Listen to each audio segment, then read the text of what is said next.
Welcome in to yet another episode of Building the Pride.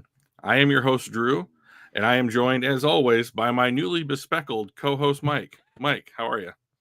Just as in fact, I'm handsomer than ever. Welcome with to the club, the new buddy. digs. Cheers. Yeah. It's been about 2.5 hours since I've had these bad boys on. So we'll so far so good. It's a little getting used to, but not too bad. Could be worse. Yeah, no, you looks like you got some good ones. I myself prefer the ones a little black. Yeah, there's a little bit more of that smoky gray steel looking. Yeah, I think that you should, now that you have it goes with my hair. Yeah, you should grow a beard. So just complete the look. I can't. I tried that once. I don't know if you've seen the pictures. They're not pretty. I give it a try. Sometimes it just doesn't take the first time around. So yeah, like a garden. You gotta cultivate it. Right on. Yeah. Oh, that's a bummer. So yeah. Well, Mike, what are we talking about today? Yeah, Dr. D. Not a well, so before we actually start talking about anything, give a shout out to new subscribers. Bears Nation podcast, believe it or not. Bears we are Nation? not just for the So not just for the Lions fans anymore. We do talk about a lot of teams, right? We talked especially with like Michael Whartonby being an Eagles fan, and anybody but LA being a Cards fan, and we got some fans of other teams. We talk about those, especially in the NFC North when they are our sworn enemies at least twice a year, right? Yeah, basically, like if it affects the Lions, right? So yeah, we got to talk about more than just one team. I mean, we got content to create, man. I mean, there's just so much going on. Can't not talk. So anyway, appreciate Bears Nation podcast for popping in and subbing for us. Welcome aboard. Appreciate you guys. Feel free to spread the word to the rest of Bears Nation and to your followers as well. We have to. Is that 106? Maybe this time we'll try to get them on, and we can just do a. That'd be cool. NFC North showdown between the Bears Nation and Building the Pride here. I do think this offseason made the NFC North maybe the most interesting division in football. I still think the AFC North is chock full of great teams. Yeah. And Pittsburgh. So, but like Joe Burrow's coming back. The Ravens kind of retooled their offense. The Browns are coming. Had like the league's number one defense last year. So like, what kind of season are they going to get out of Deshaun Watson? And then like, okay, you got two new quarterbacks in Pittsburgh. What's that going to look like? Yeah. So I just think that there's a lot going on. And then of course you can always talk about the AFC West with the reigning champion Chiefs going for a three-peat. And if you really want to talk about something fun, you can talk about the NFC South and just been like, how do you crawl out of a ditch? Let's watch. So yeah, it's definitely going to be an interesting season. I harken back to early 90s when the Randy Moss, or early 90s and 2000s, like Randy Moss is in Minnesota, Barry Sanders is in Detroit, Brett Favre is in Green Bay, Chicago existed, but they got done with their Super Bowl shuffle and kind of went away for a little bit. But like the NFC Central at the time was a strong division. The black Central, and it was a Central, yeah. But it was a strong division. I think we're kind of back into that where we are probably one of the top two hardest divisions in the NFL right now. Certainly in the NFC. Yeah. And so if I think it's a real good bet that Caleb Williams works out for Chicago. I think the bigger bet, what am I trying to say here? The longer bet is, will JJ McCarthy work out for the Vikings the way that they're hoping he does, right? Like if both of those guys hit, the NFC North could be an extremely interesting and competitive division for the next 5 years. So you'd have Jordan Love, Jared Goff, Caleb Williams, JJ McCarthy battling out. And like the only thing that I think holds a team like Minnesota back right now is their turnover on their roster. And if that settles down, even at maybe as early as next year, I think you've got 4 legit contenders. Yeah. Because I mean the Bears were a 7-win team last year. That's not great. But like if they get how far are they away from a double digit win team? Yeah. You know? So I mean they added a lot of firepower. So. Dr. D's putting it lightly. It's not an easy division. Yeah, it's a really strong division. They're so good. So I think one of the things we'll talk about today is the day after our last podcast last week, the NFL schedule was released. So we'll talk about the Lions schedule. I know. They should have known, like, Mike and Drew are going to be on Tuesday. We should release it earlier on Tuesday. That's right. But alas, they did not get the memo. They must not subscribe. I don't understand that. So we'll talk about that. We'll go through that game by game, talk about the different primetime games we've got, how the challenges that we might face. What else do we have on the docket? Win-loss totals. Here's win-loss totals, yep. Here's something interesting that I found. This is the number of miles that the 32 NFL teams will be flying in or traveling this year. And I love to see us down toward the bottom. Yeah. It's less wear and tear. It's less time, change, acclimation. These guys at the top, that's 50% more than, almost double actually, what we've got. The Chargers are going all over God's green earth. Yeah, it's tough when you live on it, like one of the extremes, right? Yeah. I wonder if they're playing in Europe, because that's like an additional 3,000 miles plus then you go to Europe, right? Well, I don't remember if they are, but I know for sure the Jags are. So yeah, London's their second home, but yeah. So a couple of years ago, Detroit traveled like the fewest miles in the league, and all their games were Sunday at 1. Sign me up for that shit every year. Every single one of them. Because it's just better for you if you know you're in a routine, you know when you're going to play, you don't have like the 10-day layoff or the 4-day layoff. I mean, I think the Ravens at the end of this upcoming season play 3 games in 10 days. Like that can't be good. Well, I mean, we kind of do that almost every year. It's usually in 12 days, but like the Thanksgiving like time frame. Mm-hmm. It's usually 3 games in like 12 days or something like that, and it's brutal. And if we remember right, what was it last year, 2 years ago? We lost like 2 of those 3 games. Mm-hmm. That was when Goff had a 3-game window of that down month. Yeah, 9 turnover a month. Yeah, but like when you play that many games that quickly, these aren't hockey players. This isn't hockey, where they're playing 3 times a week and you're just, back to back, or basketball, or really any of the other sports, right? This is pretty unique in that it's just once a week and there's a lot of wear and tear and pain you have to get over in between. Yeah. So I like that they're down in the bottom third of like miles traveled. And I know that like, especially like Lions media really, and like a lot of the fans like really concern themselves with like the prestige of the primetime games, the Monday night games, Sunday night, being spotlighted, that kind of stuff. I don't care about any of that. I want my Thanksgiving Day game. That can be the one. Let's get to the playoffs.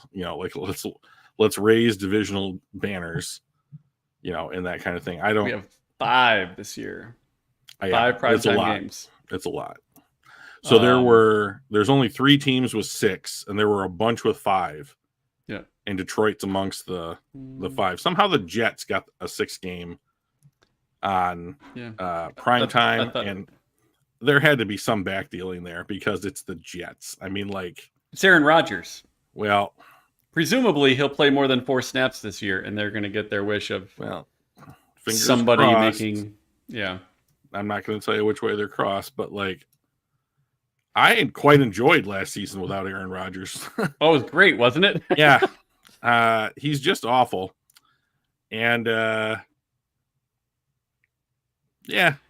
Yeah. That is Zakwa brings up a good point. We have 3 outdoor games the entire season. Yeah, that's huge because I think Goff would prefer to play indoors. So I mean, just looking at his statistics, not just like PFF grades, but actual statistics, his indoor is far better than his outdoor. Yeah, and so to get 14 games indoors, like, is a wonderful thing for him. And to be honest, like, do we even need to play football outside anymore? I mean, come on. I mean, like, it's if the elements mattered, quote unquote, why haven't we seen a Super Bowl in the rain in like the last 20 years? Like, it's because they don't want it to. Right. Yeah. Yeah. It matters. That's the problem. It does matter, and it's you don't get to show off your product in a climate controlled, nice, like, this is how you showcase your people, kind of thing. Yeah, so sign me up for indoor football. I'm a huge fan. I would much rather watch a game be indoors than out of doors.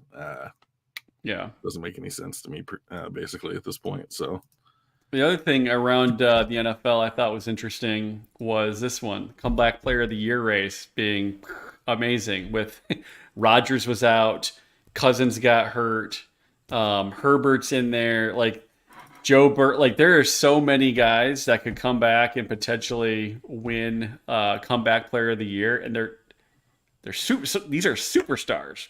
Burrow, Herbert, I'm not sure I put Cousins in the superstar category, but he's damn good. Rodgers is probably still in the superstar, at least from a media and PR perspective. So this was one of those where, like, I'll be damned. Yeah, that's something I never thought about. Not that these kind of awards really mean anything. I do find it interesting, though. They don't mean anything. And I mean, I hope everybody comes back and plays well. Except for Rodgers. Kurt's on a different team. Who else even plays the Lions? Is Justin Jefferson is on that list? How many games did he miss last season? Don't you have to miss like 6 games in order to be eligible for comeback player? I'm not exactly sure what the criteria is. Kenny Pickett is a backup. Nick Chubb. Who is 55 on Dallas? I have no idea. Is that Leighton Vander Esch? Because if that's Leighton Vander Esch, he retired. So, like, he ain't coming back then, probably. And if he does, well, and plays, I'll look him up on PFF here just real quick. But, like, Bosa, I don't really ever wish for people to get hurt, But not named Aaron Rodgers. Yeah, I don't wish for him to be hurt, but if it happens, it happens, right? When he got hurt, I sure didn't give a fuck about it. I mean, like, so I guess, or whatever. But, like, I mean, we always, when we're going to do it today, like, we always talk about the NFL in a sense that all things being equal, all these guys will, not be injured, and we'll just get, like, quote unquote good football, and it's just not the way it is. It's injuries are a part of the game in a very real sense, and they're always going to factor in. And, like, Detroit has been exceptionally lucky when it comes to injuries, that the injuries have not affected, like, their core pillar of guys. So we're going to hope that trend continues. Our tackles have stayed healthy. Goff has stayed healthy. At least one of our 2 running backs has stayed healthy. St. Brown, Hutch. Those are the core to the team. So I'm going through, trying to find out who 55 is on Dallas, and there isn't a 55 on Dallas anymore. Anybody in chat? Anybody know who 55 on Dallas was last year? I'm probably just going to have to straight Google it. Number 55. 55 on Dallas. Van Der Esch. Yeah, well, he retired, so that picture's stupid. Yeah. So, because I'm pretty sure you retired. So, and if not, then I can look stupid. That's fine. But I didn't make a picture and put it on the internet. Yeah. That's the definition of being dumb. The other thing I was thinking about talking about before we pop into the schedule is PFF graded their offseason for all 32 teams. And the Lions got the A+. And I love seeing that because, I lived through the Martin Mayhew and Matt Millen era, and those were never like that. No. So let's just kind of go through what they said here. They no longer have C.J. Gardner-Johnson, played 3 games. Jonah Jackson, who was a contributor. But he's a guard, and like we have said literally now for years, Mike, you can find starting guards on the open market, and this offseason was no different. I mean, there were I think there were 6 guards that got, 17 million plus. In fact, we got one of them in Zeitler. He was the guard we got on the open market. Right. We didn't pay 17 million a year for him. No. But, we got a starting guard for not 17 million on the and this is a very Lions, as we're coming to know it, off season, right? Like DJ Reader, we traded for Carlton Davis, excuse me, Marcus Davenport and Kevin Zeitler. So and when it comes to like Marcus Davenport and Kevin Zeitler, like Brad Holmes is betting on kind of bounce back years for those guys. Like Zeitler's in his mid 30s, he's cheap. So Holmes brought him in. Davenport was signed to a 1-year deal, I believe, in Minnesota and didn't produce after being a really high draft pick in New Orleans for a long time. And he got hurt. And so same thing with Emmanuel Mosley. Like they sign guys who are hurt with the anticipation that they become healthy and play at a higher level than they have recently played at. So I don't know if it works out or if it's gone 50-50, but I'm fine paying Marcus Davenport $6.5 million on the off chance that he has a 9 or 10 sack season. I'm fine giving Emmanuel Mosley what was it, 1.8 or 3 almost a vet minimum. Yeah, on the offhand chance that he's a good rotational cornerback. Or you bring in DJ Reader because you drafted Broderick Martin and he needs a teacher for 2 years. Fine with me. Okay. And then we know about the draft. They went Arnold, Rakestraw, and then they traded up twice and they got Giovanni Manu and Sione Vaki. And then they took guys that fell in Wingo and Christian Mahogany. I mean, you can argue that there's value there at every spot. Certainly a lot of Brad Holmes fans will argue that. Yep. And the one thing that I really want to talk about are these contracts for Goff, St. Brown, and Penei Sewell. Not of anything to do with the players, but because the guy that negotiated their contracts, Brandon Sansa,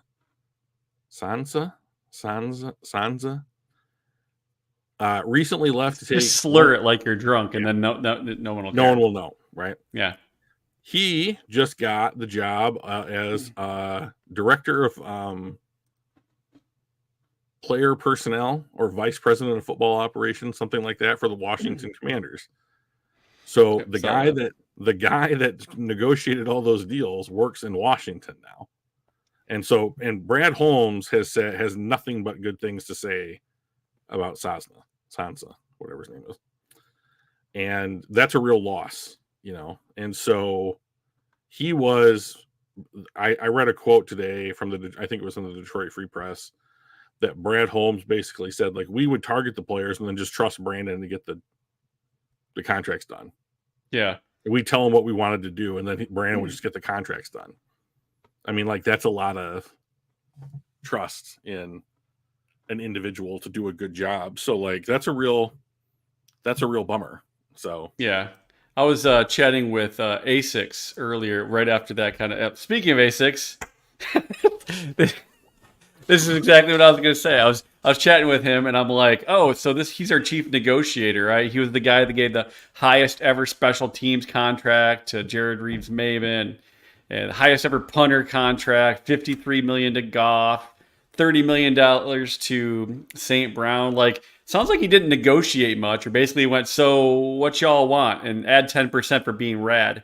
And so he was giving me shit. I'm like, hey, this is my way of coping with losing a talented member of the team. Don't take that away from me.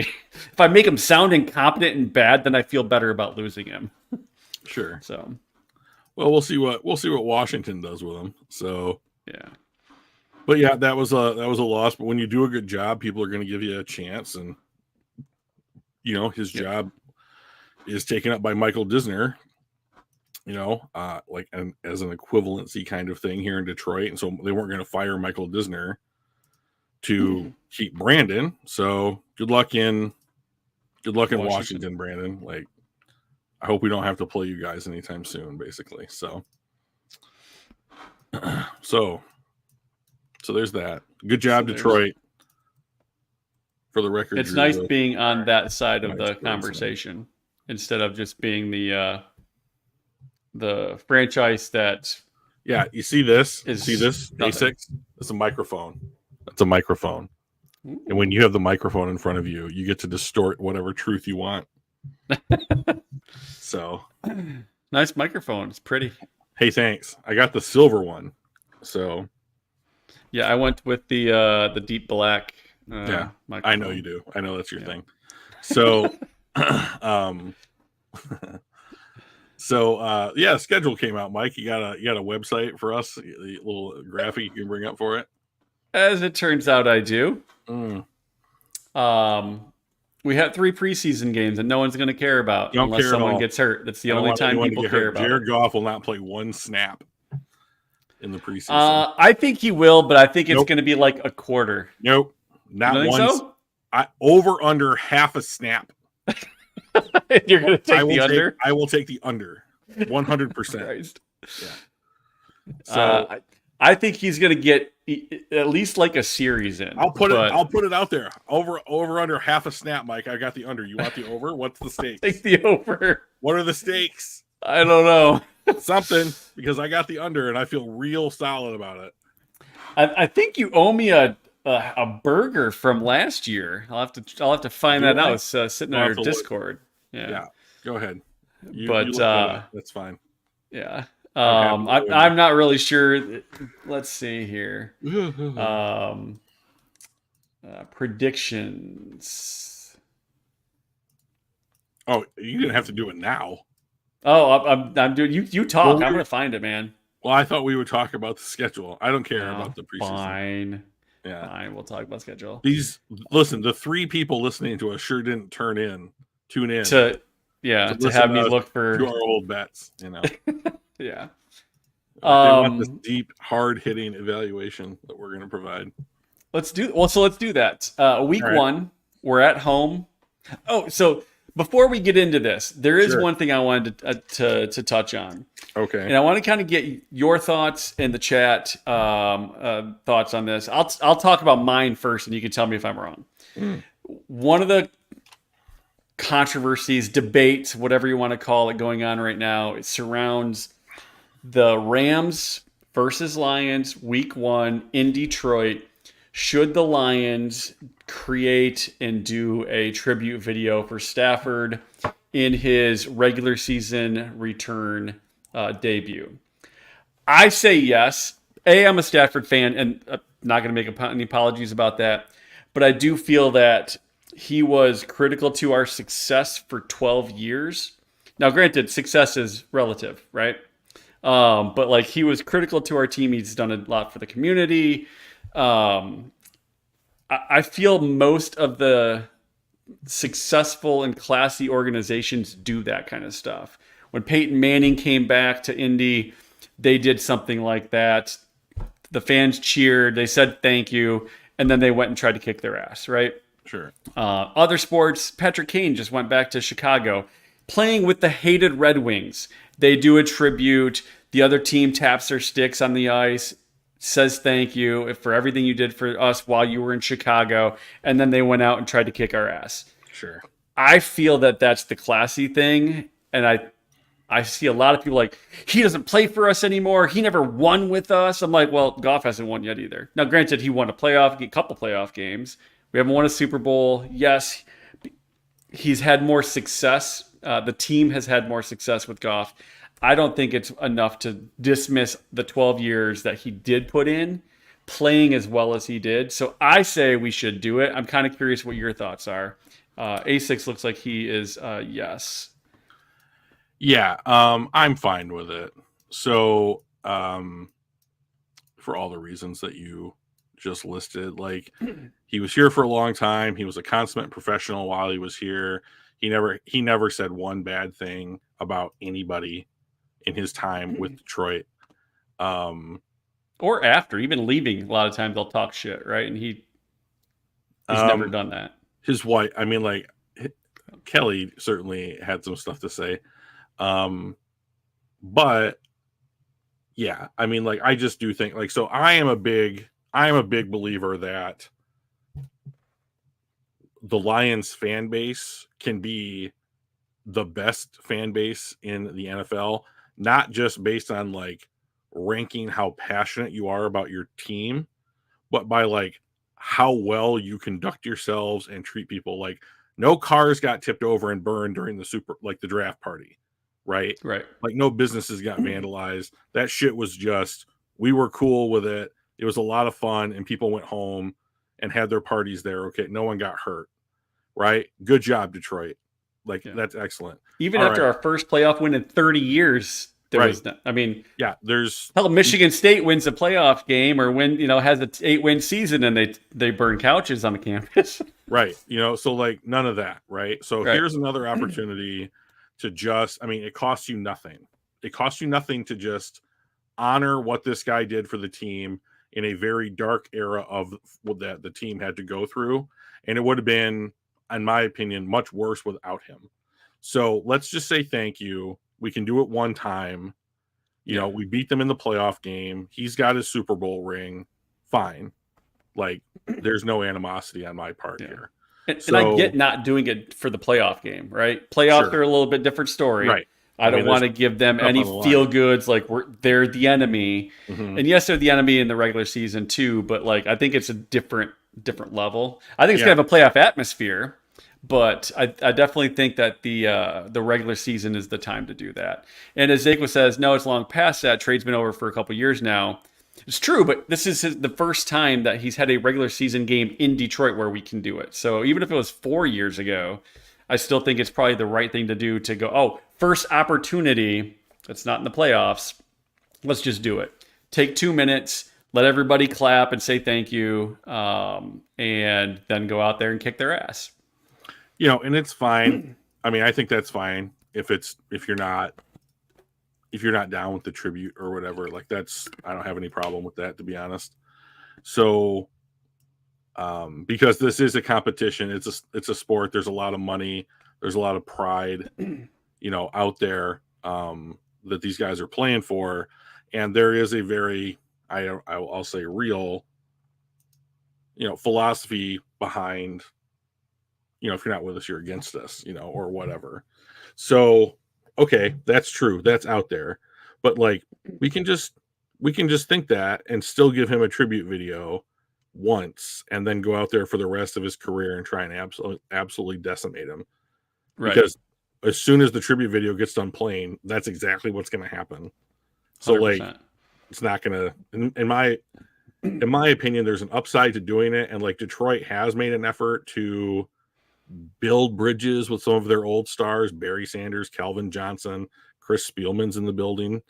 Like, I don't see any reason why you don't do this with Matthew Stafford, because the motherfucker could be your quarterback's coach in 5 years. I don't know. Yeah. There's no reason to be petty when you don't have to. Exactly. So like, if he talked crap about us after he left there, like, oh my God, this was the right, I can't believe, I couldn't wait to get out, I would be like, 100%. 100% you go at him. But instead, he still does stuff for the community because he has foundations and like organizations and stuff that he does. Like, Yeah, I think to me, it's a no-brainer. For the people like Zake is like, I just don't care at this point. Yeah, Totally get that too. It's the ones that are actively lobbying against it and being like toxic about it, those are the ones that drive me nuts. Right. Yeah. I mean, I'm with Zakwa here. I mean, if they do or don't, I'm not going to lose any sleep over it, but like you have the opportunity to do this kind of stuff. You might as well. I mean, yeah. So I'm fine with it. I will note here that our first 2 weeks, these are our playoff opponents from last year. Yeah, it's true. So I wouldn't mind reminding them how their season ended to get it started, because that seems like a real poetic license kind of thing. So, yeah. I will say, I was talking to my dad and my brother, or my son, about the schedule. We kind of went through and guesstimated win-loss, which we'll probably do right now. And the week 1 is the one where we had differing opinions. I don't think we match up well against the Rams because we have an entirely new backfield. We have basically, other than Branch, our cornerback, safety, I guess Joseph, like all of our cornerbacks for the most part are going to be new. There's not going to be a ton of like gelling and stuff, which is why I thought we were going to lose to Kansas City week 1 last year. Sure. Thank you, Kadarius Toney, for the tip over to our guy, because we would have lost, right? If they didn't, if he didn't tip it over to our it was Kirby. No, it was Branch. Yeah, it was Branch. He got the pick 6 on his in the first game. So like, those are real things, and I think that does not bode well for it.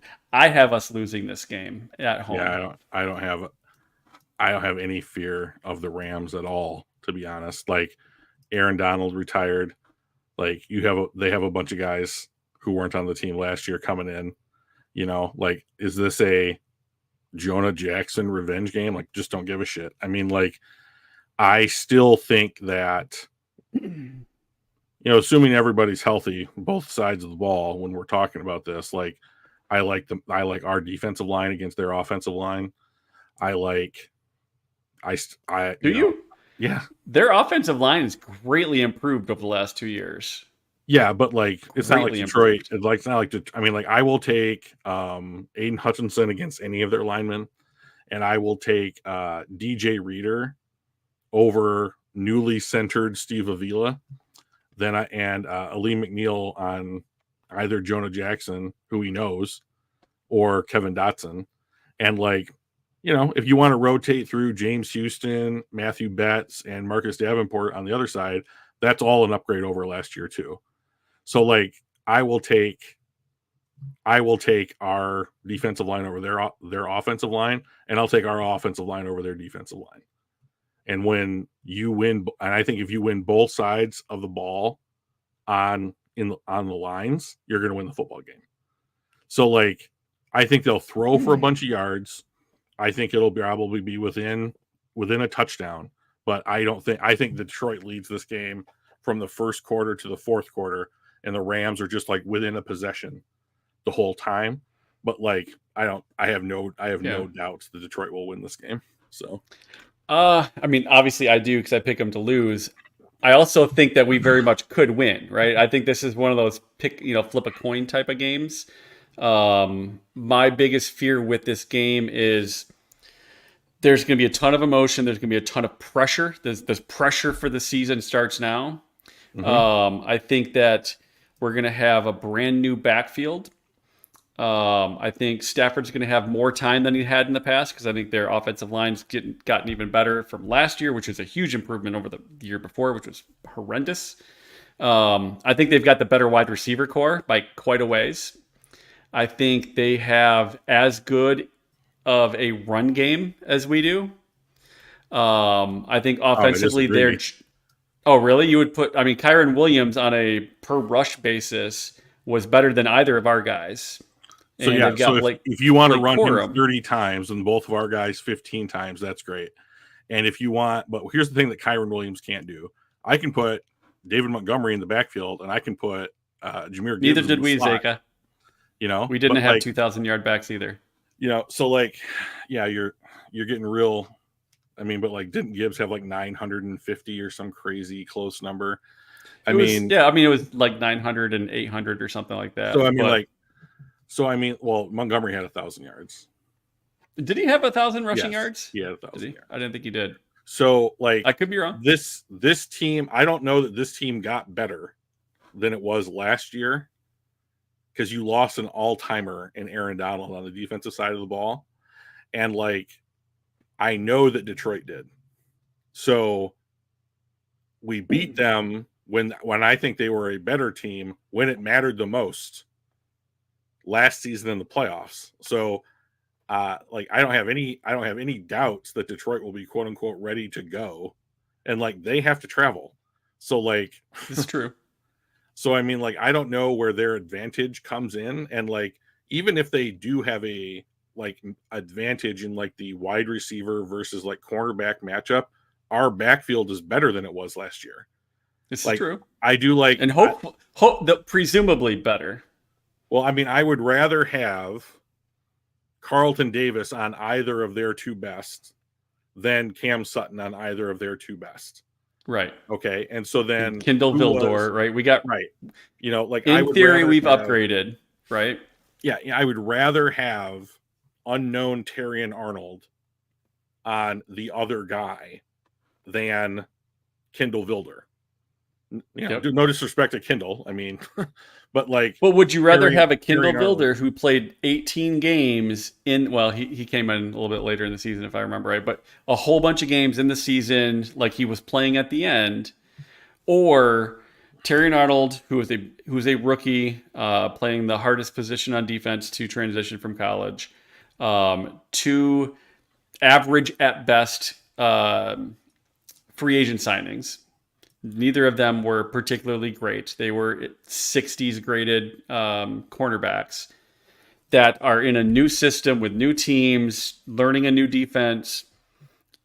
Or would you rather have lower end but very comfortable in the defense, Kindle Vildor and Cam Sutton? I would rather have Terrion Arnold. Talent wins out, in my opinion. Like, is it possible that like there's a blown assignment week 1 with the rookies? Yeah, there is. You know, but like I would rather have them out there than week 6 or 6th week of playing, 10th week of playing Kindle Vildor. I would just rather have the more talented players. Yeah. And I think that I just don't know if it's gonna be an upgrade at that point. Well, games 3, 4, 17 for sure, right? But anyway, I guess my point is that is the fear that I have is our defense, especially our secondary, will not be gelled and whatnot, and that we'll get eaten alive there. And I do think that Kyron Williams and Blake Corum is just as good as what we've got. Maybe a touch behind them, but Kyron Williams was better than either of our running backs last year. Well, I mean, I think he was just hurt. Well, how about this? Like, why don't you figure out how many carries Kyron Williams had, and then we'll take the carries, the same amount of carries that both of those running backs in Detroit had, and we'll add them together, and we'll see who had more and what the per rushing. He had a good season, great, but like Detroit got torn up by wide receivers all year last year. CeeDee Lamb tore him up. Justin Jefferson tore him up. He had the best game of his career. You know, like I think Metcalf had a great game against the Lions, or whatever. And it's like, okay, like, let me know when a wide receiver having a really great game, where like 2 touchdowns and 200 yards like Justin Jefferson had, meant anything. Because like, if you're putting all the effort or all the production and like that guy's tearing you up, and like Detroit goes out and loses to Dallas on a blown call by the ref, and like beats Tampa Bay in the playoffs, and beats LA in the playoffs. I think I have someone knocking on my door. I'm going to have to step away for a second. Okay. All right. Yeah. I have no fear of this game at all. Yeah. I like I said, I think we can win. I think it's a winnable game. My fear being week 1, tons of pressure, tons of emotion, It's a revenge game for the entire team for the LA Rams, since we did beat them. And I just don't think we match up. Their biggest strength, which is their passing game, is our biggest weakness. Yes, it got better, but it's still our biggest weakness. So that's my biggest fear there. Mark it down for W. On to Tampa. All right, I got you for W. I got me for an L. Sure. Tampa Bay. We are at home against Tampa Bay. Another playoff opponent. I have no fear against Tampa Bay. Because I feel like the arguments for Tampa Bay should be almost exactly the same as the ones for Los Angeles. Except their quarterback is average at best. And LA's quarterback was the 5th best graded quarterback in the NFL last year. Sure, and that mattered for exactly the same amount when it came to the Detroit Lions playing both of these teams last year. So we won both of them. That is true. Yeah. But if you're going to tell me that we are going to win every single game against every team that we won last year, sure. I don't necessarily agree with that. Well, so the way that I look at it is Detroit was better than these teams last year, and they did more with their offseason than either of these two teams did. So why shouldn't I feel that way? I think that we were significantly better than Tampa Bay, and we damn near lost and maybe should have lost against LA. Sure, and didn't though, right?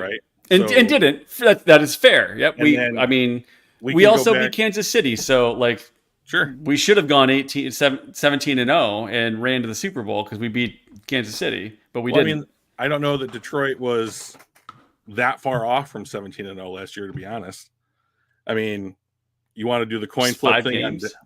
5 games, but if you want to look at those 5 games and figure out where they absolutely got it handed to them, I don't think that either of these teams are capable of doing that to Detroit. And if we want to back the show up to that point where we can look at what PFF said about the LA's offseason and Tampa Bay's offseason, but I just don't think, it's going to be hard to be, it's an A+, Yeah. So, hey, A-, there you go. A-. Yep. Yeah. So still lost positive off season, even with the Donald loss. Yeah. They've got Jared Verse, Braden Fisk in the draft. Yeah. So I am far more afraid of. So if you're worried about Detroit's rookie secondary, you got to be terrified about LA's rookie defensive lineman, right? Why? Because I guess I don't understand it. And they won't gel in week 1. Yes, but that's not what's going to cause them to lose. If they don't get pressure on Goff, sure, that's not going to be I've just lost the game. You think if they don't pressure Goff all game, that's not a recipe for them losing? Oh, I think it's a recipe for them losing, but that's not going to be the primary cause.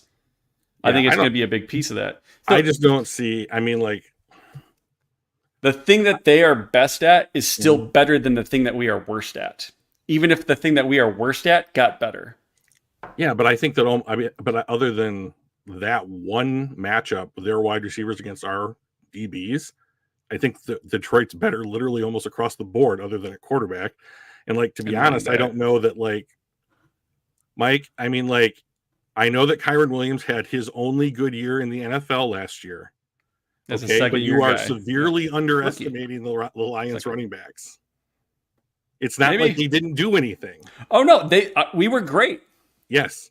So if we were great, so were they. A little bit better than great all by himself, then they have 2 great things, and I'd rather go 2 great things than 1. Right, but I think you're dismissing that. Anyway, we're past the LA. We'll see. We'll see what happens week 1. But I think that's what's. I'm a Stafford fan, and I like Stafford. I like Kupp. I like Aaron Donald. Well, unfortunately, only 2 of those guys are left on that team to watch. Right. But I want us to win. I just I wanted us to beat them in the playoffs. I was happy when we beat them in the playoffs. I like Stafford. Just like I said last year. I would love to see him play well in a loss. Sure. You know, when Sergei Fedorov, my favorite hockey player, left for Anaheim, I'm like, I'd love to see him come back and score a hat trick when we beat him 7-3. Cool. My guy did well in a blowout. That's what I want to see happen here. I'm afraid that it's not going to, because I think that they're better than you give them credit for. Maybe they're not as good as I give them credit for. We'll see. They're a playoff team, and like I just don't know what the difference is. So I mean, like we saw this team in the what the difference is between LA and Tampa Bay. I don't know that there's one was a playoff team in a tough division. One was a playoff team in one of the worst divisions. Yeah, and that has average handled. Yeah, they did. They both handled it. I've got the Lions winning 13 games this season. And like I don't think that these teams are the quote unquote teams that are risky for them to lose to. Right, so I had us winning 13 too, I believe. So yeah. So we both have us beating Tampa Bay here, right? Yes. In Arizona, I win. That's a win. Right. I don't see that being a challenge. At home against Seattle. So this is a Monday Night Football game. It is. I have this as a win, although Seattle has had their number for at least the Holmes era, the Holmes-Campbell era. So it's been closer every time that they've played with Seattle, and I do think this is the year that they get over this particular hump. But for whatever reason, I think maybe it's the coaching change in Seattle that I would bank on, is that you went from Pete Carroll to Mike McDonald. And I think that just the year of transition for a team like Seattle could be the difference in this kind of matchup. But, same thing. Great group of wide receivers. For whatever reason, they seem to play the Lions really tough every time that they play them. But, it's at home, I believe. Yeah. Yep, it's at home. Yep. I'm not worried about Geno Smith. He doesn't scare me, just like Baker doesn't scare me. Their wide receivers are definitely decent. I mean, they're a good group of wide receivers. I'm not super sold on Geno Smith being an elite type of quarterback. So I've got this as a win as well, even though history has shown that it's been really challenging for us to get through those guys. Week 5, we are one of the lucky ones to get the earliest effing possible bye week. They've had Detroit on this week 5 bye week for a long time. And I think last year they finally had a bye week and a decent point of the season. Week 8, week 9, something like that. This is almost ridiculous to have a bye week this early. Yeah. I believe this is as early as you can have a bye week. There are no week 4 buys, are there? Correct. This is the earliest. We are in the group that is so the first possible bye week. My concern for the Lions as to why they may not, quote, reach the heights that they would otherwise reach this upcoming season is something like this being a detriment, where it's you have your bye week and then you have 12 or 13 weeks that you have to play in a row with no break. Yeah. And that particular grind, I think, is a bigger threat to the Lions season than almost anything else, because as soon as you have hey Jeremy, as soon as you have an injury that's this player could be out 3 weeks, if you can get that player a bye week in any of those that time that he's supposed to be out, you're mitigating the loss, right? Yeah. And if you have an injury where you're mitigating the loss in week 5, great, you're still mitigating the loss a little bit, right?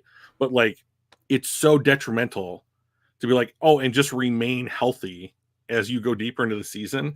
And the deeper that you go, I think the likelihood of injury increases for everybody. Yep. So I hate this for the Lions that we're back to the stupid week 5 nonsense. I just really don't like it. I think it's bad. Yeah. And I would have thought that the Lions had done enough to warrant the schedule makers being we don't want them to have a week 5 game or whatever. But apparently not good. I would love to see the NFL to go to 2 bye weeks. Sure. And that way you can have one early and then you can have one late. I don't know why they just don't do that, because it extends the season. And you get another week worth of advertising in there. I think they will at some point, and I think the when they're going to do that is when they go to 2 preseason games and 18 regular season games, and then they're going to be like, oh, if we go to 18 regular season games, we're going to have to do a second bye. And by the way, we're going to be able to have yet another week and make a lot more money. So I think it's inevitable. I just wish it would get here sooner rather than later. The good news is you can't lose on the bye unless someone gets hurt. That's true. So, like, who was it, Brian Greasy that tripped over his dog and like broke his leg or something? Yeah. Kneecap. I'd do 2 bye weeks with the Pro Bowl mid-season rather than the week before the Super Bowl. That's interesting. I like that. What other sports do, right? NHL, All-Star, all the All-Star games are mid-season. Joseph Four, yeah, that's true. Yeah, here's the thing about like doing that during the season is that like no matter what sport you're talking about, their All-Star game is just a joke. It is, yeah. It doesn't matter what sport you're talking about, they're all just jokes. So like don't interrupt my like this actually matters with your it's a joke. Like, yeah. I would rather see it like after like a month after the season, to be honest. And just to see, like, all right, whoever wants to show up in Hawaii can play. Yeah. Or what I mean, like, anybody that wants to, come on. Yeah. Oh, you want to do the skills competition or have these quarterbacks not throw in pads and not hit the moving targets? And like the only game I ever liked that I would actually tune in for during the Pro Bowl was when the kickers did tic-tac-toe. I liked that. Other than kicker tic-tac-toe, I don't care. Yeah. So I enjoy all of the skills competition. I like the accuracy things with the chalk at the end of the ball and they're hitting targets downfield. Like those were fun. Do they mean anything? No, but it's still fun. It's like watching professional golfers on their practice round when they're just trying to, shape shots. You're like, that was just amazing. Did it mean anything? No, but it was fun to watch. Some of what those golfers can do is almost beyond belief. I mean, I remember when I watched, I think it was in a tournament, Tiger Woods like walked up to address the ball and he goes like clink, clink on the top of the ball with the club on the tee. Like if I tried all, oh yeah. Oh, before he put it on the tee? No. He put the ball on the tee and then he took a step back or whatever and like got his club or something. And then like he has his club and he walks up, the ball is on the tee and he takes his club, his driver, and on the top of the ball goes clink, clink. Like right to tap it down more? Yeah, or something. And the ball doesn't go anywhere. And he did it so nonchalantly, it was like brushing lint off of his shoulder or whatever, or like readjusting his glasses now that you have. That's interesting. Yeah, I feel like that would be a stroke. Jesus Christ, dude. Like that, if it falls off the tee, it's a stroke. I think addressing the ball and touching it's a stroke. That's why I'm like, really? Oh yeah. I mean, I don't know. Maybe not. I was like, I had a double take on that one, but like some of those guys. Was it during the actual tournament, or was it during like practice round or something like that? The way that I remember it, at least, was that it was during the actual thing. Wow. Yeah. I mean, he was the greatest. So, now I didn't get to watch Jack Nicholson in his prime. I watched Jack toward the end, but one of my favorite Jack Nicholson clips is "You Can't Handle the Truth." Is it that one? Oh, did I say Nicholson? It would make sense that I said the wrong name. The golfer. Yes, Nicholas. Jack Nicklaus. He had some, like, he has a tournament in his name, like a pro-am or something like that. And he was playing with somebody and the dude's off the green, or whatever, but like in that kind of like short area that they mow the grass down in front of the green. Yeah. And like, but he was significantly off. And he was talking to Jack and he was like, I don't know how you're supposed to hit it from here. And Jack was like, well, you want me to show you? He walks right up and just looks at it. It hits it and it goes like 100 feet, and he makes the chip or the shot, or whatever. And I was just like, and everyone's watching, and it's on cameras, and he's doing it like for this guy's thing. I was impressed. I thought that was amazing. Yeah, it was on the green. I don't think it was on the fringe, but it was like an 85, 88 foot putt or something. Yeah, like hills and banks, and he gets up, he looks at it, and bang, and then like 7 seconds later, it falls right in the bottom of the cup, and the guy's just like, and he walks away like that wasn't that hard. I don't know what you can do. You do it like that, it's fine. Yeah, why can't you do that? That's one of my favorites as well. Yeah, it's a really good one. Yeah, YouTube that, guys, if you haven't seen it. It was a putt. Yeah, everyone's seen it. It's real famous. All right. So let's back to it. So we don't win or lose during week bye, assuming everybody stays healthy. Week 6, we come out of the bye on the road in Dallas. Mm-hmm. That's a win for me. It's a win. Dallas got worse this offseason, in my opinion. And they are, in the way that I look at it, like at this point, they will have 2 rookie offensive linemen. Great. Like if you want to match up Cooper Beebe against DJ Reader, I'm here for it.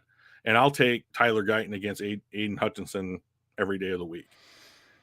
So I didn't like seeing that this game was in Dallas because we played at Dallas last year. But it was a standstill game last year, and like I'll just use the same argument again as I think Detroit got better and I think Dallas got worse this offseason. So I'm picking the Lions to go to Dallas and win. I had this as one of our losses. I think on the road it's going to be really challenging. I think it's going to be a tough game no matter what. I think it's similar to the Rams game in week 1. I think it's going to be a coin flip. And I feel like I also kind of went back and I was looking through. I'm like, okay, we're not going to have 16 wins. So like, where am I off here? Because the first time I went through this, I was like, oh, I think we're going to win there. And as I kind of went back, I'm like, okay, well, where do we not get 16? Well, like, where am I missing something? This was one of them that I kind of came up with. So I've got this as a loss, although I think it's very winnable for us. But being on the road in Dallas is going to be a big challenge for us. Coming off the bye, you think our record off the bye, if I remember right, is not particularly good. So that's the other thing that kind of has me worried that we're going to come back almost too relaxed. And I don't know when Dallas's bye is. So if they haven't had theirs, they're in the midst of like their normal, same old, like every Sunday at 1:00 kind of thing. Although this is a 4:25 game. But I think this might be a loss. Yeah, I'm not. But again, it's a 50-50. I'm not particularly concerned about Dallas. So in Minnesota, that's a win. I have them as a win as well. Yeah, so we're either playing against Sam Darnold or JJ McCarthy. Okay, I'll take either matchup is fine. Yep. And like Justin Jefferson, I'm almost certain that he will get his deal done in time to play during the regular season. Holdouts are very rare anymore. So I don't think it costs him so much money. Right. But I like either quarterback matchup. Is Hawk back by this point? They added week 7. I mean, is he Hawkinson when he's back, or is he on a snap count, or is he? Yeah. In which Hawkinson? Although he was pretty consistent last year. Yeah, he was real good. So up until he got hurt. So because then he obviously couldn't keep accruing stats because he wasn't able to play. But like they really overhauled their defense. And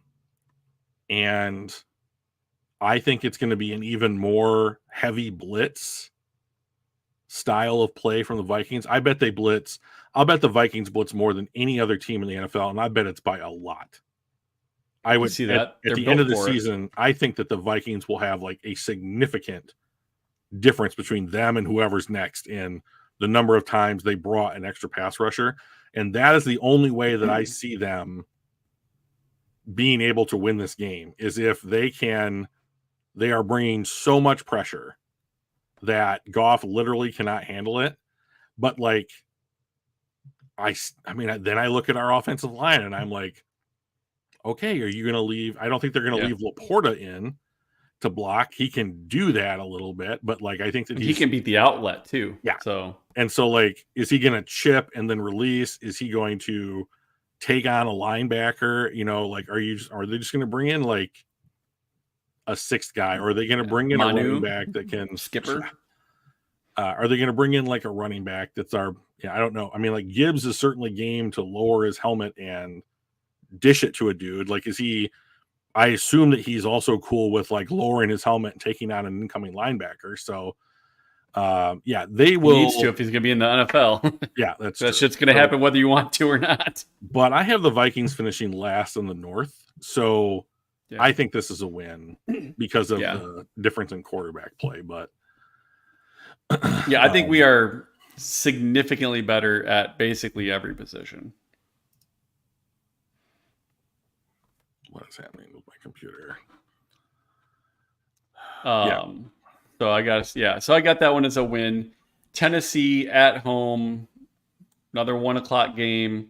Mm-hmm. I don't see them being anywhere. I don't see them as competition as far as. I don't either. So Will Levis is in his second year. They apparently want to play J.C. Latham, their number 1 draft pick this year, at left tackle.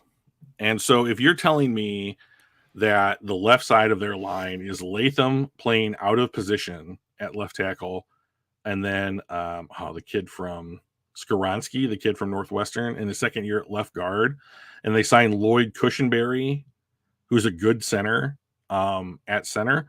All right, fine. I'll just load up on your right side. Like, I will do that. Yeah, I'll move Hutch to the other side. Yeah, I'll move Hutch over there, top. And then I'll run that Anzalone Melifonwu blitz that they like doing over there. Like, I'll do that like 8 or 9 times in the game. Yeah, and just be like, okay, like, now I kind of like their receiving core. I mean, Calvin Ridley, DeAndre Hopkins, and who is the third guy? They have another guy. They signed the kid from Cincinnati, Tyler Boyd. I like that wide receiving core. I still think that the Lions secondary is going to impress people this year. I really do. So I hope so. It was easily the worst part of our team last year. Quarterback play was great. Offensive line was great. Running backs were great. Our pass catchers were great. Not wide receivers per se, but like pass catchers with Laporta in there as our number 2. Very good. Defense, Hutch played really well. Our defensive line was okay. Wasn't amazing. It's got some room to grow. Our linebacker play was hit and miss, but our cornerbacks were easily the worst room on the team.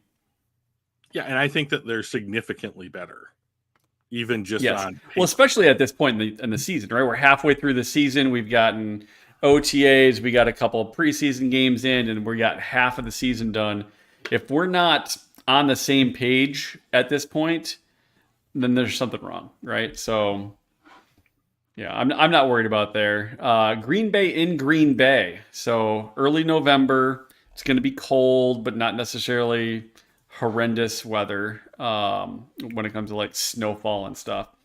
It could happen. It's Green Bay, and it's November, but it's an afternoon game, which I find interesting since we're both typically 1 p.m. start time kind of teams, I thought.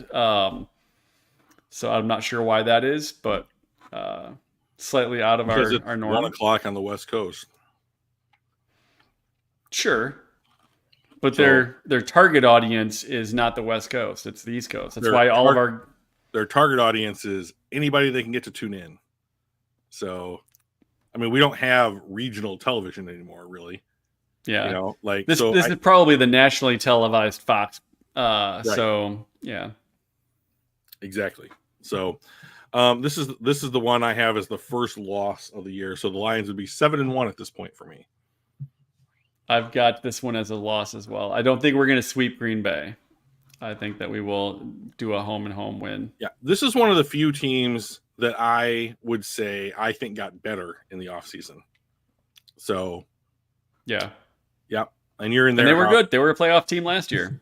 Yep. And the Lions have won the last 2 in Green Bay, I will say. But I think they get back on track here. Yeah. In Houston. Yeah, I have this as a loss as well. Same. Yeah. So I'm a believer in what Houston is doing.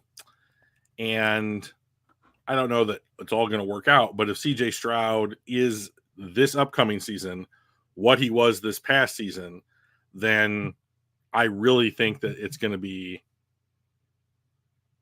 a tough game, and it's on the road. It's a late start, so I mean, I have the Houston's playing in the AFC Championship game next year. So I think that they're legit. In the AFC Championship game? Yeah. So I think they have a really good offensive line. I like the moves that they've made this offseason to help Stroud. And I think that their offense can go blow for blow with the Lions. So I think this game's going to come down to who gets the key third down stop, who gets the pass deflected. Is there somebody like Jeff Okudah signed with the Houston Texans this offseason? Does Jeff Okudah commit a stupid penalty against us? Or does he make a pick, right? Which Jeff Okudah do you get, basically? So, I think it's going to be real close, but I'll side with the home team on that one. So, yeah, I think this is another one of those coin tossers. I think we certainly can beat them. I think we are probably the more well-rounded team, but being in basically on the road in Green Bay, I think it's going to be, and I've got them losing in Green Bay. I think you had them losing in Green Bay too, right? So I think it's going to be coming off of a different disappointment and then traveling again. I think this is the streak, the bad streak of the season. But I do think our streak ends at 2, and I think that we play Jacksonville and get back on the winning ways. Yeah, for whatever reason, Detroit seems like they just own Jacksonville when they play them. I think it was the last time we played them was 2 years ago, and they just waxed them in Detroit. It was 41-17 or something, and it was never close. Yep. And Jacksonville seems like they want to go back to the deep passing game. And fine, if you want to test Carlton Davis and Kirby Joseph deep, I'll take the matchup. If that's fine, because I think that the Lions secondary is going to be better. They will have improved enough so that some of those Hutchinson is touching the quarterback's jersey kind of a scenario. He gets home a lot more this year because he gets 2 more heartbeats to get to the quarterback, or 1 more breath, or however you want to say it, just because the secondary is better. And I think that this is the game. Remember, 2 years ago, this was James Houston's coming out party. He had 2 amazing sacks on Trevor Lawrence. And I'm that could easily be what happens again. Yeah. So I'm all in on this. I think this is a huge win. I agree. I think it's going to be we're going to have a couple of games where we just blow a team out over 10 points.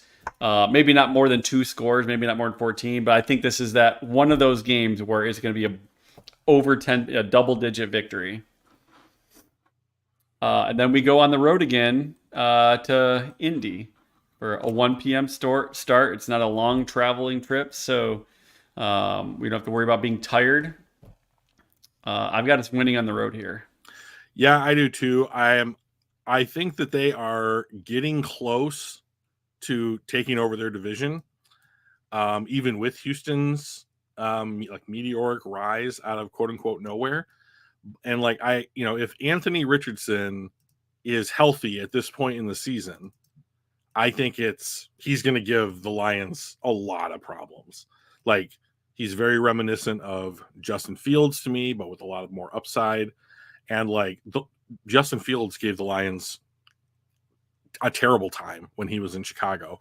So I'm glad that Justin Fields is out, But like, I just don't think that Indy is the quality of team that the Detroit Lions are, even if it is in their building. And this is I mean, we're traveling, but Jesus Christ. I mean, like, it's Indianapolis. I mean, like, you could drive there the day of the game. It's a charter bus. That's not a flight, right? Right. Yeah, I'm not too worried. I think it's gonna be a close game, but I think we outmatch them. It's not gonna be one of those double-digit victories, but I'm not super worried about them. I think they'll win by double digits. I think it depends on how Anthony Richardson plays. Sure. Right? He got hurt so early last year that I didn't really get a good feel for what he can do in the NFL. So maybe once we get closer, I don't know if we're going to do a mid-season review of like, oh, this is, at the bye week, let's review this season. And now that we've seen teams, maybe, quarterbacks got hurt or stars got hurt or whatever, maybe we'll do that at the bye and see where we're at. But I've got us as a win there. Yeah. And then I think we go into Chicago next door there, and we're at home. Actually, we're at home that week. Well, this is Thanksgiving. Yep. Thanksgiving at home. This is the game I wanted. Yeah. Chicago specifically? I wanted Chicago at home on Thanksgiving, and I got it. Yeah. So this is, for me, I'm planting a flag. I don't give a shit. Like, this is a win. They have the Detroit Lions must win on Thanksgiving. You're like one of the founding members of the NFL or whatever. You go all the way back to the beginning or however fucking close it was, and like you've had this game forever. Like, if you are this ascendant team who like reached the NFC title game, this has to be like circled on your calendar from the beginning, because this game has to mean more to the Lions than it does to almost any other team that plays on Thanksgiving. And like, it's a division rival. They have the rookie quarterback. I don't think they're going to be a pushover, but like, I do think the Lions should win. So like, I need the Lions to win this game. So I put it down as a W. Yeah. I've got that as a W as well. For all the same reasons that you have. I think we're just quite a bit better than them. Yeah. I mean, like, if this is I need the Lions to have like, we have to win for pride type of game, and this is it for me. Yeah. So like, you have to win for pride. And they're pissed from last year. You should Wasn't it last year that Green Bay came in and just embarrassed us? Yeah. You can't have that. Yeah. I'm amazed that the NFL hasn't taken the Thanksgiving game away from Detroit to put a better team on that day. I'm thankful that they haven't. Yeah, me too. But I think at this point it's tradition. And when we were bad, I believe there was a rule that you had to have at least one primetime game or something like that at the time. There isn't that rule now, because I believe Carolina has 0 primetime games. They're the only team that has no primetime games. Yeah. But I believe at the time there was a rule that like, you have to be in at least one, and they're like, well, we might as well have it be here. It's tradition, and we got to do one anyway. So we don't want to waste a Monday Night Football on this Matt Millen-led nonsense. So, yeah, I think at this point it's just tradition, and there's probably no changing it. I think people would get pissed, even if we weren't good. I mean, even if they get pissed, it's like, I mean, I don't know what the NFL can do at this point to make people be like, I'm not going to watch. Yeah. So you might as well stick with tradition if people are going to watch anyway, right? Yeah. But yeah, I have this as a win. Yeah. Going into Green Bay, again, we're going to do a home and home. We lost in Green Bay. I've got this as a W here. Yep. So this is another Thursday game, but it's a week away from the last Thursday game, which was Thanksgiving. So you're not on a short week. So, okay. It is an 8:15 start, which I don't like, but I have this as a win because I don't think the Packers are going to sweep us either. Right. So each team wins at home because they're the home team, basically. Yep. And then we have 10 days off because we finally are not on a Thursday again, and we play Buffalo at home. So this is the first, as far as I am concerned, like real litmus test for the Detroit Lions. There are 2 games on the schedule that I think matter more than the other games. And this just is the for first like, of the 2, probably. And this is the first of the 2.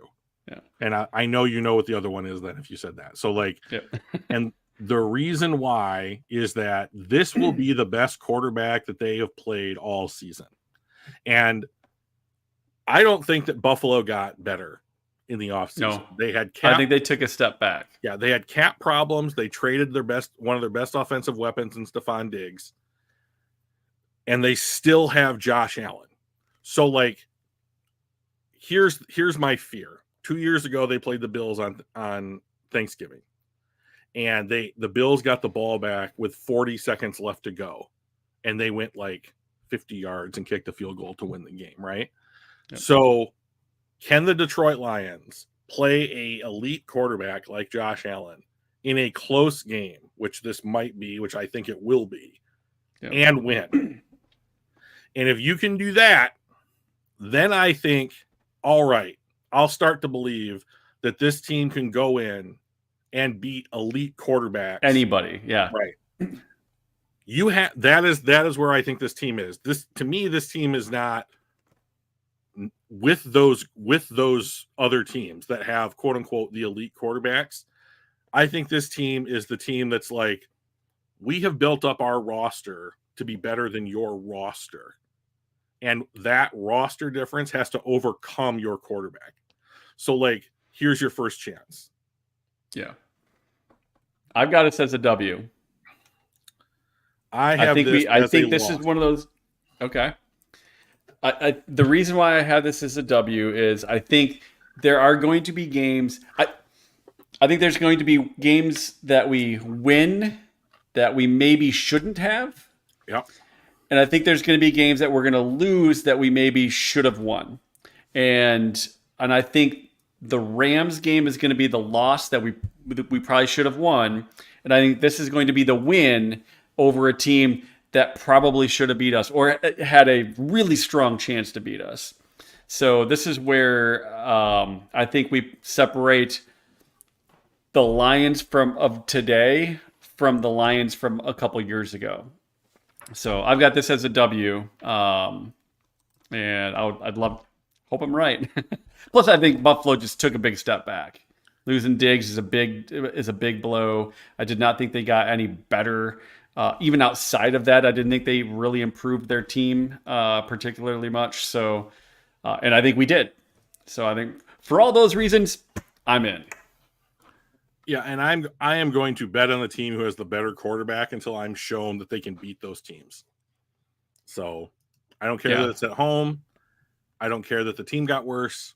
I think that, Josh Allen, I think, has led all quarterbacks in rushing for like the last 2 years. He will throw picks, but the downside of that actually is that for every pick that he throws, he has like 2 big time throws for every pick. Over 2. Yeah. Right. So it's like, is this game going to be one where it's like you hit your big time throws and we didn't? It's a face mask off Vilder or something. Like I just haven't seen the Lions beat those teams yet.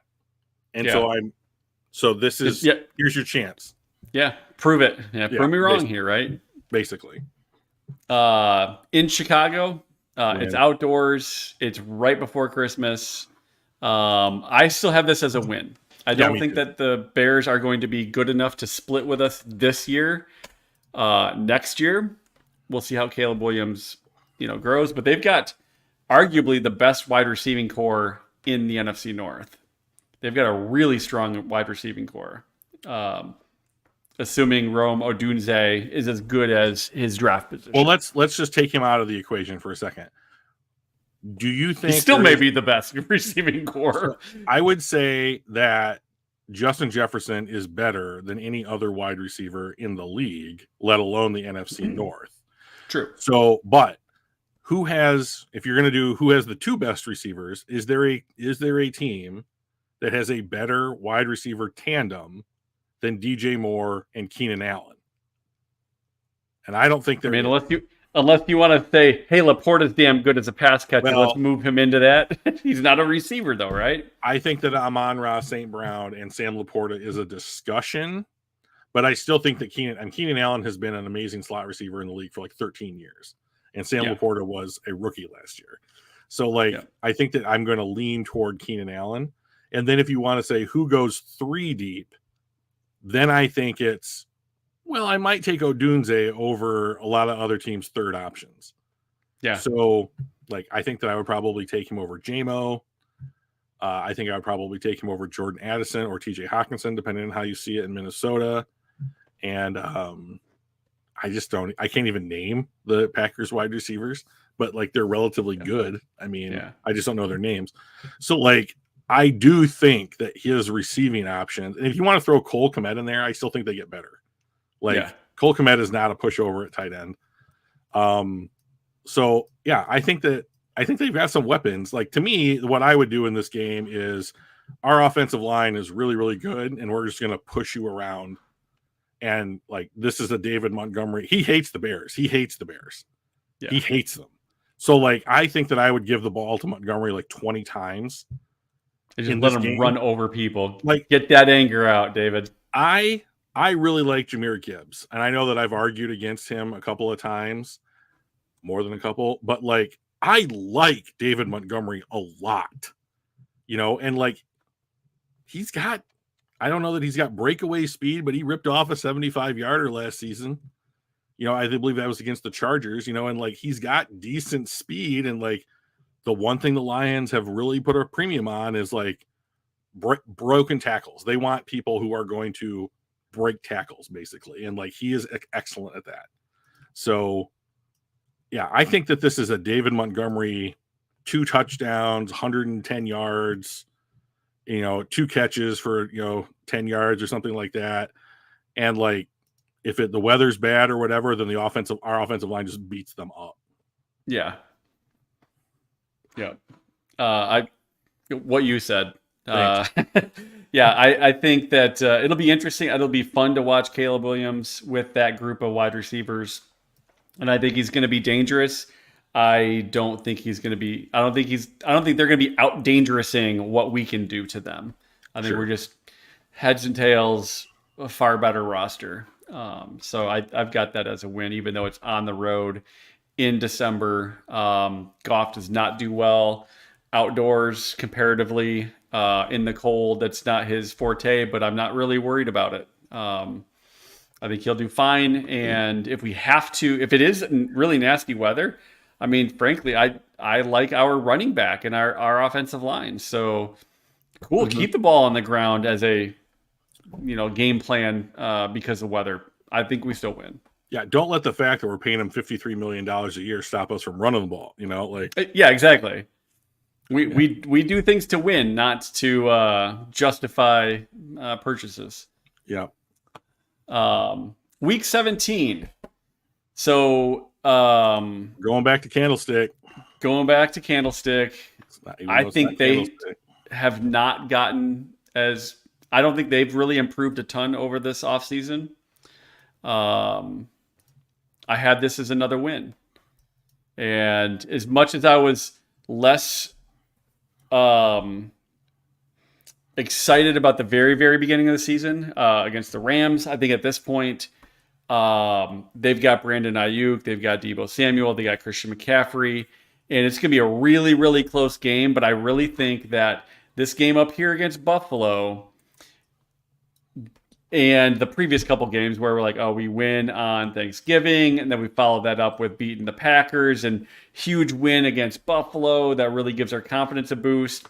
I think we roll the Bears. I think we have just a shit ton of momentum and confidence, and I think that is why I think we're going to change the narrative about can we beat elite teams.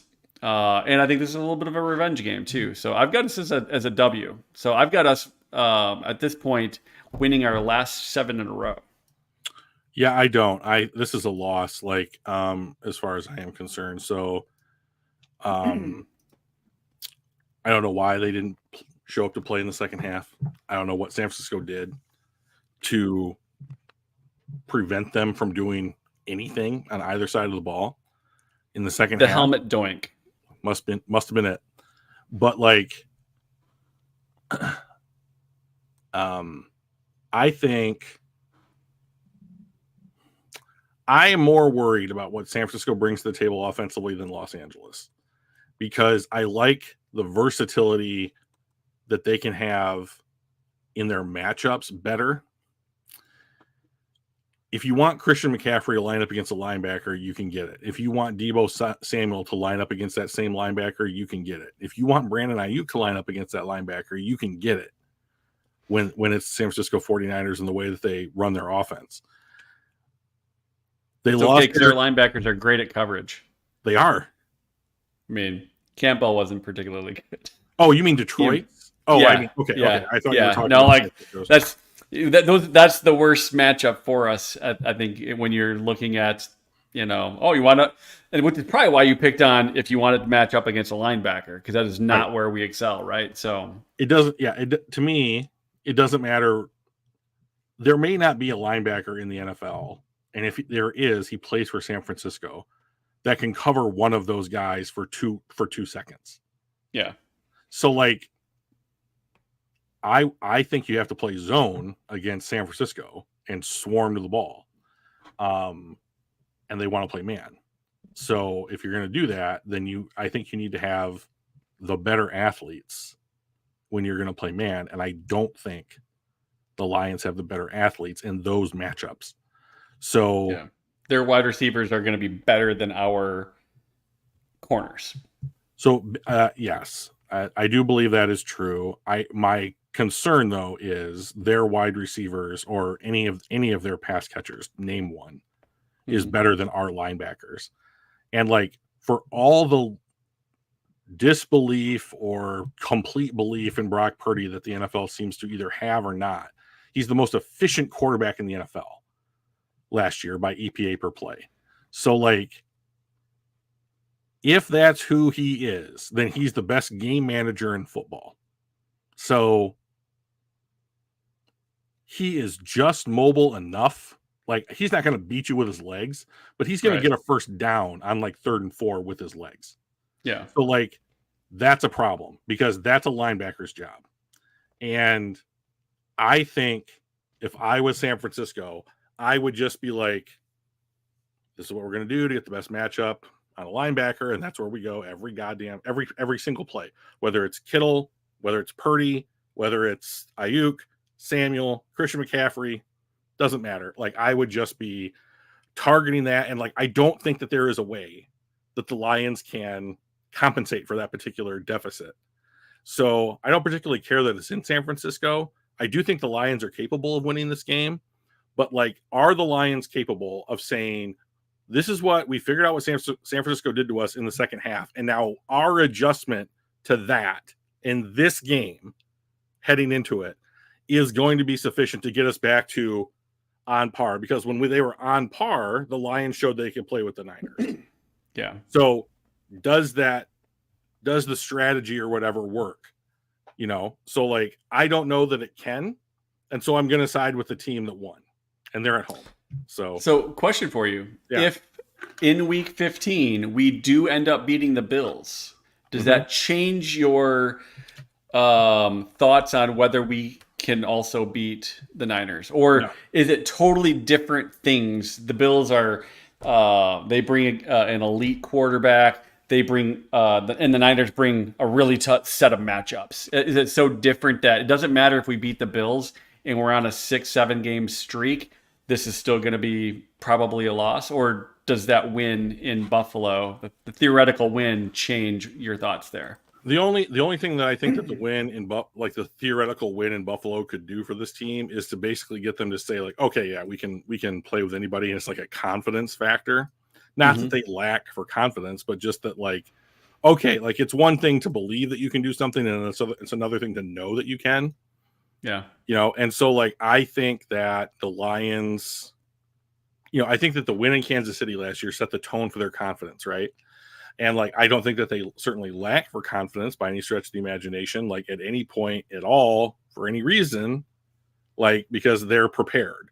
But it's another thing to see yourself beat teams that people say are better than you, right? And like until you do it, you haven't done it. And I know that's a real obvious thing to say, but like sometimes the only way to be confident is to like, oh, look, I've done it.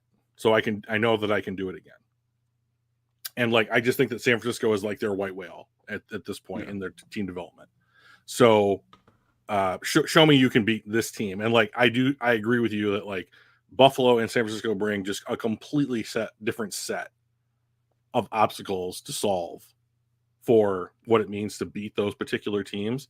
And if they win either one of them or both of them, then great. I think that shows a lot of growth. So these are the two games on this particular slate that I'm like, these are the games I'll be paying the most attention to because I think it is the best measurement for where the roster is in its growth. The benchmark games. Right. Yep. And then we finish week 18, time and date to be determined. So we may end up with a 6 because this is their flex week where they can flex team, which I think is really interesting because how do you, as a fan, know, especially a traveling fan, like if a Vikings fan is going to travel to Detroit, how do they know when they have to come in, when they need to fly back, what hotel nights? Anyway, I think it's really rough on fans, but it does give us a potential 6th primetime game. Who do you got here closing out the season? The Lions. Lions are just a better team than Minnesota, and like until I see any indication that Minnesota is able to compete with the likes of like it's weird to actually hear myself say this, like the likes of the Detroit Lions, then like right. I'm just not going to pick them to do it. So like I don't think Minnesota will have an embarrassing season. Like I don't think they're going to be like a 4 or 5 win team or anything like that. But like I also don't think that they're going to compete with Detroit. Once again, the only way that I think that this is close is if they just all out blitz all the time and it becomes a problem. So, and I just believe in the Lions offensive line to handle that shit. So, I mean, like, I'm just not that concerned about Minnesota. So, yeah, I'm kind of the same. I think we both kind of decided that they're probably the cellar dwellers for the division. Yeah. So I've got them 13-4. Same. Let me bring this over here and then zoom in. So this is what we kind of decided on as we went through. I've got us winning a couple big games down the end, which was a little bit different than a couple of the losses I had. You had us starting off on a killer 7-0 streak. And then we both had basically a down couple weeks in the middle. And then I had us on this similar kind of win streak as you had on the start, and you had a little choppy at the end. Granted, those are the two hardest teams on our schedule, right? So they've got an elite quarterback, they've got an elite offensive weapon set. So I can definitely see where those losses certainly could come in.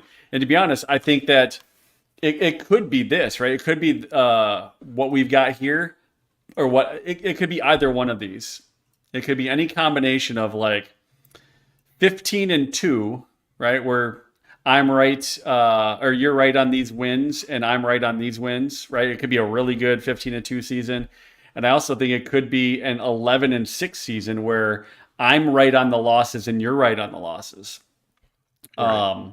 And my guess is it might be 14-3 where I'm right on one of these that we disagree on and you're right on one of these that we disagree on. But I mean, just the fact that we're deep into double digits, even with like our worst case scenario, we're thinking 11 wins. That's fucking awesome.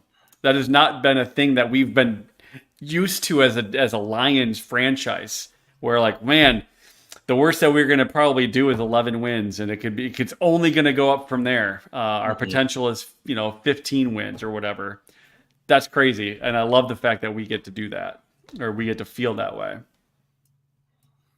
Regardless, I don't have this team going to the Super Bowl. Interesting. I've not thought about what the playoff brackets would end up looking like and who ends up making it. I feel like we can get to the NFC Championship game because I feel that we are better than we were last year. I think we are improved as a team. And if we could get there last year, I think we can get there this year. And I think that because of that, depending on who we play, what the matchups look like, I think that we're capable of getting to the Super Bowl with this team. I'm not buying tickets to wherever the hell the Super Bowl is being played at right now. I'm not throwing money down on Vegas for a win. But I feel like we've got the potential. I think we got the ability to do that. And I think a lot of it at that point will be maybe matchup dependent and health, right? That's the other big thing. It is. I mean, health is always a determining factor, depending on who you're talking about. So, yeah, my thing is that I just don't think that Jared Goff is the kind of quarterback that if it comes down to a quarterback needing to make a play, that he's going to make it. We saw what the second half of San Francisco looked like last year. Are you telling me that Jared Goff in year 9 is a different quarterback than that guy? I don't think so. I will say I don't think he was the reason we lost. I don't think that he also wasn't the reason we won because we didn't win. Right. But I didn't think he was the reason that we lost. So in the second half, there was nobody that contributed to us winning. And in the second half, it didn't matter. It was the offensive line or Jared Goff or the receivers, the running backs, the defense or the coaching or whatever it was. No one contributed to us stopping what San Francisco was doing to us, which was taking the game away. And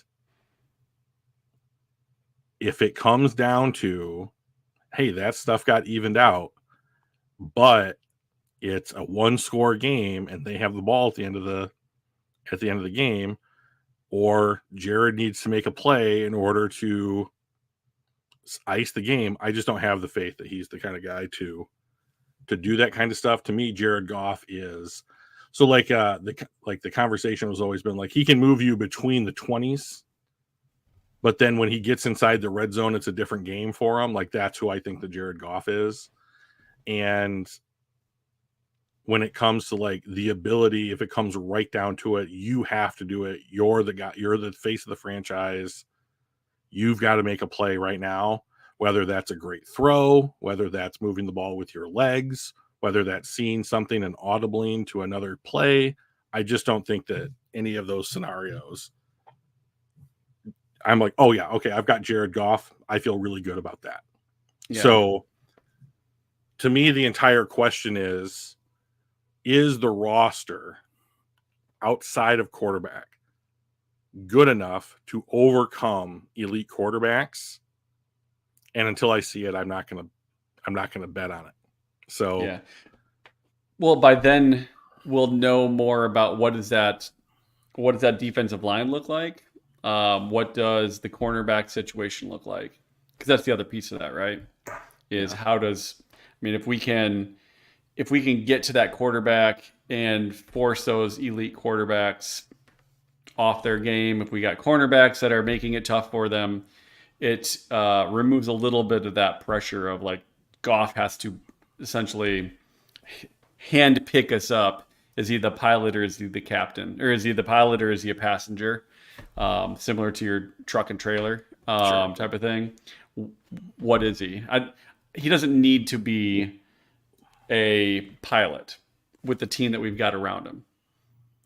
But to your point, if we go up against an elite team with elite quarterbacks, he maybe needs to be a pilot. Right. And right. I have yet to see him be able to occupy that role for any amount of time. So I just don't think that's who he is, right? You're asking a duck to be a tiger kind of a scenario. And do I think he's probably worth his deal? I don't know. You need to make and win a Super Bowl, right? In order to be worth that kind of money, in my opinion. And Who do you got coming out of the NFC North or the NFC? I think it could come down to San Francisco or Philly. Remember, Philly started the season 10-1. Yeah, and they just were good. For whatever reason imploded. Inexplicably imploded.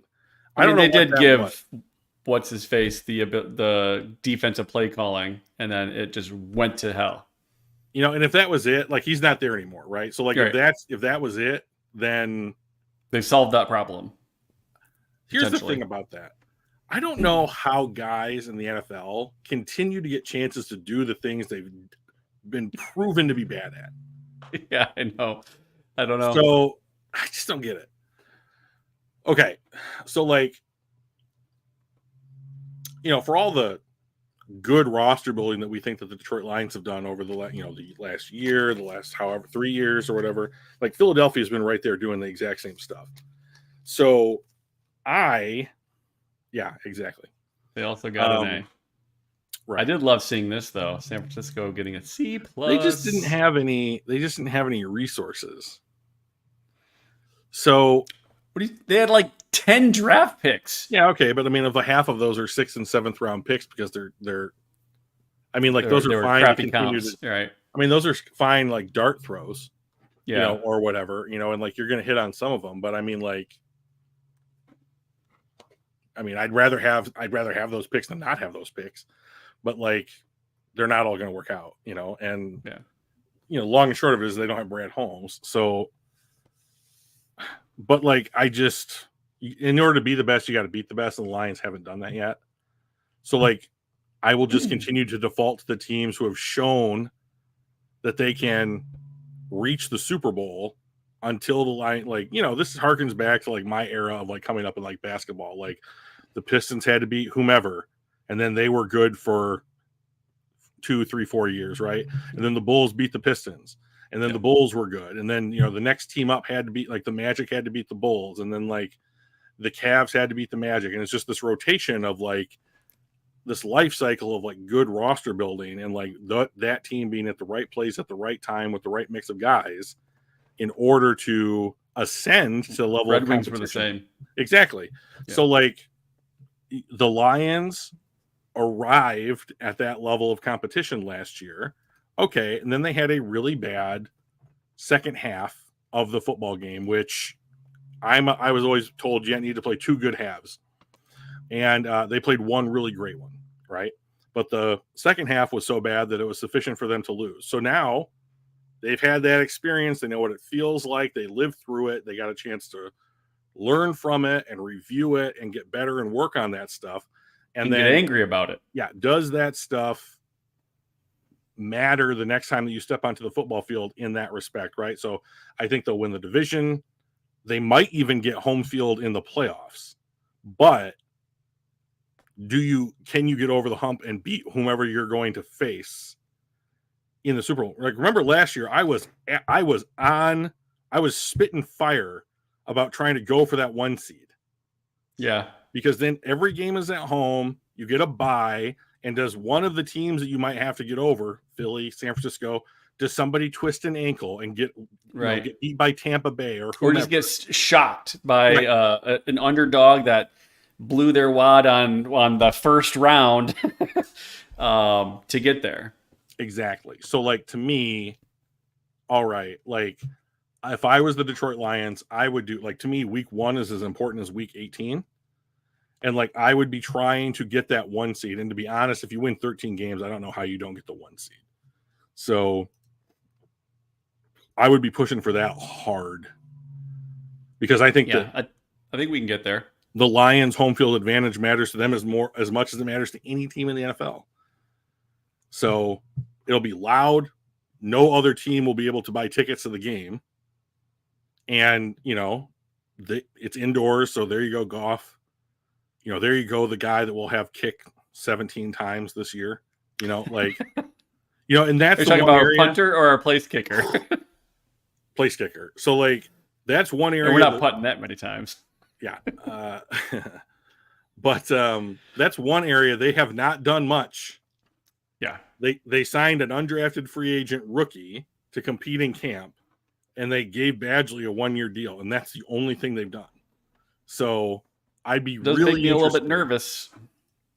I mean, like, if you don't do anything and you just like, oh, Michael, you won the kicking competition, we're only going to kick if the situation is we're inside the 25-yard line and like it's 4th and 7, you know, right? Like if that's the only time we're gonna kick a field goal, then they're gonna kick a field goal about 20 times a year. So I don't know. Like, to me, if that's the thinking, that's just wrong. I mean, yeah, I agree. You know, so I'm sure that they'll have the most fake punts out of any team in the NFL, and you know, they're gonna go for it on 4th down as much as anybody in the NFL. You know, and we're just gonna have to see how that shit works out. So, fingers crossed. Well, all right, let's do a mock draft. Damn you! I know. Well, that is all I had on the docket for today. Anything else for the chat or anything that we just? Oh, that's right. I forgot to talk about this. Or are we ready to bust out of here and see everybody next Tuesday? I'm fine. I mean, we haven't had any activity in the chat in almost an hour. So, I mean, I think that if someone is listening, they're listening. So, like, we can talk about whatever we want to talk about. Yeah, right on. So well, what do you want to talk about? Let's call it for tonight. And we're going on an hour and 45. So, and then we have to make content next week too, Drew. We can't just use it all tonight. We can't. I guess we could, but no. So we'll catch everybody next Tuesday, same time, same place, 7 p.m. Hit that like button and subscribe. We would appreciate that. We're up to like 106, I think. So we're edging forward. Appreciate again the Chicago Bears or Bears Nation podcast. So appreciate you guys subbing. Let's shoot us an email at casual GM podcast at google.com or gmail.com. Gmail.com. Nailed it. Since I've been it's been a while since I've been in email, so I suppose. Yeah. Sounds good. Yeah, or hit us up on one of our Facebook groups. So you're really killing it, dude. Just comment, subscribe. All right, we're all done. Yeah, all of that. See you guys. Bye.